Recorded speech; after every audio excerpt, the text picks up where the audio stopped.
తెలంగాణలో ఆటో కార్మికులు సమ్మెకు పిలిపించారు. నేను ఎందుకంటే హైదరాబాద్లో లేను కాబట్టి నేను ఆ సంఘాలకు నేరుగా వ్యక్తిగతంగా విజ్ఞప్తి చేస్తున్నట్టే భావించండి. నేను రవాణా శాఖ మంత్రిగా ఆర్టీసీ కార్మికులకు కూడా ఇష్యూ వస్తే నేను వాళ్ళకి చెప్పినా పరిష్కారం చేస్తా అని చెప్పినాం, పరిష్కారం చేసినాం. ఇవాళ ఆర్టీసీకి సంబంధించి గుర్తింపు ఎన్నికలు విలీన ప్రక్రియ అంతా కూడా వాళ్ళ మిగతా అంశాలన్నీ పరిష్కారం అవుతాయి. ఆటో కార్మికులకు సంబంధించి కూడా వాళ్ళు న్యాయమైన కోరికలు కోరుతారు. 2012 నుంచి మీటర్ ఛార్జీలు పెంచలేదని తప్పకుండా దానికి ఒక కమిటీ వేసి ఆ ఆటో ఛార్జీలు పెంచడానికి సంబంధించినటువంటి కమిటీ నివేదికకు అనుగుణంగా మీ ప్రతినిధులు వెళ్లి వాళ్ళను కలిసి మీ యొక్క ఏవైతే అంశాలు ఉన్నాయో డీజిల్ రేటు పెరిగినా, వాహనం రేటు పెరిగినా అటువంటి అన్ని అంశాలను వివరించండి. లేబర్ శాఖ అదేవిధంగా రెవెన్యూ శాఖకు సంబంధించినటువంటి వాళ్ళతో అందరితో కలిపి ఒక కమిటీ వేస్తాం. తొందరలోనే ఆ కమిటీ వేసి ఆ యొక్క 2012 తర్వాత పెరిగినటువంటి ఛార్జీలను పెంచుతాం ఎంత అనేటువంటిది మనం సమిష్టిగా నిర్ణయం చేద్దామనే మాట మనం చేస్తాం. రెండవది సంక్షేమ బోర్డు అడుగుతా ఉన్నారు. లేబర్ సంక్షేమ బోర్డు కావాలంటే కార్మికుల పక్షాన సెస్ వసూలు కావాల్సి వస్తుంది. దానికి కూడా నేను అన్ని సంఘాలను కోరినా సంక్షేమ బోర్డు వేయడానికి కూడా కేబినెట్ అనుమతి ఇచ్చింది. దానికి సంబంధించిన విధి విధానాలు చేసుకోవడమే కాబట్టి ఆ సంక్షేమ బోర్డు కూడా వేస్తామనేటువంటి మాట నేను సందర్భంగా కోరుతాను.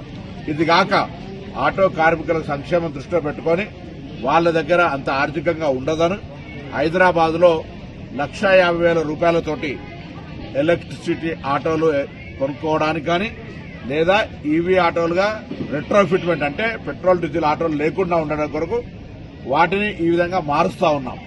అది కాక స్క్రాప్ చేసుకుంటే కూడా కొత్త ఆటో కొనుక్కోవడానికి సహకారం చేస్తా ఉన్నాం.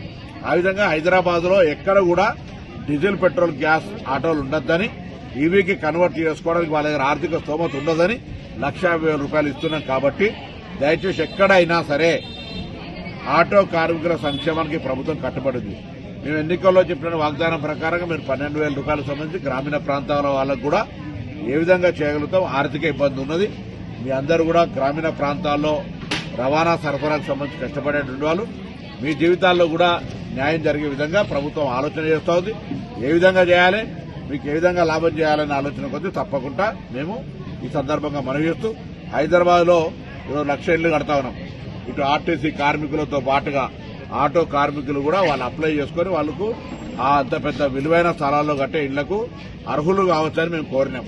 ఈ విధంగా అన్ని రకాల వాళ్ళకు 200 యూనిట్ల కరెంటు ఫ్రీ ఇస్తా ఉన్నాం, ఉచిత బస్సు సౌకర్యం కలిగేస్తా ఉన్నాం, వాళ్ళ కుటుంబ సభ్యులు పోయేది అట్లా రకరకాలుగా సంక్షేమ కార్యక్రమాలు, రేషన్ కార్డులు ఇస్తా ఉన్నాం, సన్నబియ్యం ఇస్తా ఉన్నాం. ఎన్ని కార్యక్రమాలు జరుగుతా ఉన్నాయి. కాబట్టి ఇటువంటి అంశాల్లో కూడా మీ పట్ల ప్రభుత్వానికి వివక్ష లేదు. ఈ ప్రభుత్వం పక్షాన రవాణా శాఖ మంత్రిగా నేను మీకు విజ్ఞప్తి చేస్తా ఉన్నా, సమ్మె ద్వారా ప్రజలను ఇబ్బంది కలిగేసేటువంటి ప్రయత్నం వద్దు. మీరు తప్పకుండా మీకు కావలసినటువంటి రెట్రోఫిట్ ఏదైతే ఎలక్ట్రికల్ ఆటోలు చేయడానికో 1,50,000 ప్రతి ఆటోకు మా ప్రభుత్వం సహకారం చేస్తా ఉంది. అదేవిధంగా 2012 తర్వాత పెరిగినటువంటి రేట్లను పెంచడానికి కమిటీ వేసి పెంచుతాం ఎంత అనేది మనందరం కూడా కలిసి నిర్ణయం తీసుకుందాం. దాంతో పాటుగా సంక్షేమ బోర్డు కూడా ఏర్పాటు చేస్తాం. దానికి కూడా విధి విధానాలు నిర్ణయం చేసుకుందాం అనే మాట ఈ సందర్భంగా నేను హైదరాబాద్ లేని ఇక్కడి నుంచే మీ అందరికీ విజ్ఞాపన చేస్తా ఉన్నా. దయచేసి సమ్మె అనేటువంటిది సమస్యకు పరిష్కారం కాదు. ప్రభుత్వం సానుకూలంగా ఉంది. నా మాటను విజ్ఞప్తి తీసుకొని అధికారికంగా ఇట్లా పూర్తిగా డైరెక్ట్ గా నేను రికార్డులో చెప్తా ఉన్నా. కాబట్టి నాది ఇదే విజ్ఞాపనగా తీసుకొని సమ్మెను నివారించమని సందర్భంగా కోరుతా ఉన్నా.